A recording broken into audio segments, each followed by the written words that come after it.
Hello दोस्तों, मैंने chat GPT से एक क्वेश्चन किया और देखो इसने कैसे इस क्वेश्चन का गलत जवाब दिया और जब फिर मैंने इसे बोला कि तुम्हारा जवाब गलत है तो कैसे इसने इसे एक्सेप्ट किया। चलिए मैं शुरू करता हूँ। मैंने एक क्वेश्चन पूछा कि महात्मा गांधी को अंग्रेज़ों ने उपाधि दी थी। मैंने ऐसे ही क्वेश्चन किया कि हाँ, ये क्या बताता है? तो इसने कहा हाँ, महात्मा गांधी को अंग्रेज़ों ने एक उपाधि दी थी, केसर-ए-हिंद। यह उपाधि ब्रिटिश सरकार ने 1915 में दी थी। कारण दक्षिण अफ्रीका में उनके सामाजिक कार्य और सेवा। बाद में क्या हुआ? 1920 में जलियांवाला बाग हत्याकांड 1919 के विरोध में गांधी जी ने यह उपाधि लौटा दी। महत्वपूर्ण बात, महात्मा उपाधि अंग्रेजों ने नहीं दी थी, यह नाम उन्हें जनता और विद्वानों ने दिया था। अक्सर यह श्रेय रवींद्रनाथ टैगोर को दिया जाता है। अब देखो आगे मैंने इसे क्वेश्चन किया कि केसर-ए-हिंद की उपाधि क्यों दी थी? तो महात्मा गांधी को केसर-ए-हिंद की उपाधि क्यों दी गई थी? मुख्य कारण, देखना यहीं इसने गलती की थी। क्या इसने बोला कि ब्रिटिश सरकार ने यह उपाधि 1915 में इसलिए दी क्योंकि गांधी जी ने दक्षिण अफ्रीका में रहते हुए भारतीय और अन्य पीड़ित समुदायों के नागरिक अधिकारों के लिए शांतिपूर्ण संघर्ष किया। देखो, जो कि ये बिल्कुल ही गलत इसका जवाब है। इसका ये सही है कि एम्बुलेंस कॉर्प्स बनाकर युद्ध व आपात स्थितियों में सेवा कार्य किया, लेकिन ये भी पूरी सच्चाई नहीं है। अब आगे पढ़ता हूँ। सामाजिक सुधार, अनुशासन और अहिंसक तरीकों से समस्याओं का समाधान दिखाया, ये भी बिल्कुल गलत इसका जवाब है।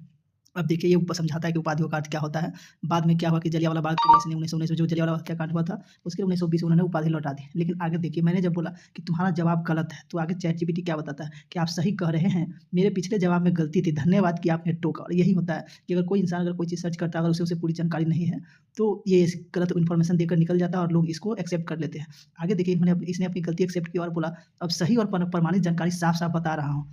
तो आगे देखिए क्या बोला कि ब्रिटिश सरकार ने 1915 में केसर-ए-हिंद मेडल गांधी जी को भारत के लिए नहीं बल्कि दक्षिण अफ्रीका और ब्रिटिश सरकार की सेवा के लिए दिया था। अब आगे देखिए पीछे क्या बोला था ये कि भारतीय और अन्य पीड़ित समुदाय के नागरिक अधिकारों के लिए शांतिपूर्ण संघर्ष किया था। और नीचे क्या बोल रहा है कि ब्रिटिश सरकार ने उन्हें सब क्यों दी थी कि इसलिए नहीं कि भारत के लिए नहीं दी गई थी बल्कि अफ्रीका और ब्रिटिश सरकार की सेवा के लिए दिया गया था, जो कि बिल्कुल सही है कि इसने ब्रिटिश सरकार की जो वहाँ पे बहुत सेवा की थी। कैसे, वो मैं आगे दिखाता हूँ। पहले उन्होंने क्या किया था, तो लिखा दक्षिण अफ्रीका में गांधी जी ने बोअर वार के दौरान ब्रिटिश सेना के लिए इंडियन एम्बुलेंस कॉर्प्स बनाया था।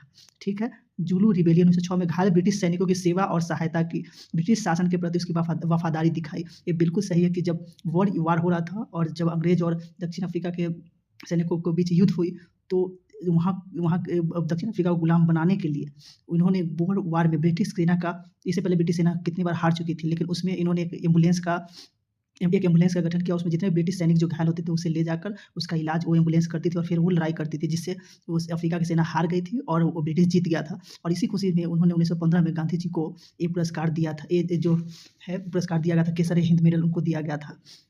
तो देखिए कि कैसे ये देखिए ब्रिटिश शासन के प्रति उसने उस समय वफ़ादारी दिखाई थी। और यहाँ पे ये क्या गलत ये चैट जीपीटी इन्फॉर्मेशन देता है। तो इसलिए मैं बताना चाहूँगा कि आप लोग इससे सतर्क रहें और सही जानकारी बुक से प्राप्त करें, ना कि ऐसे चैट जीपीटी या किसी चीज़ से। क्योंकि अधिकतर जगह मैंने देखा है कि ये लोग सिर्फ़ गलत ही इन्फॉर्मेशन देते हैं और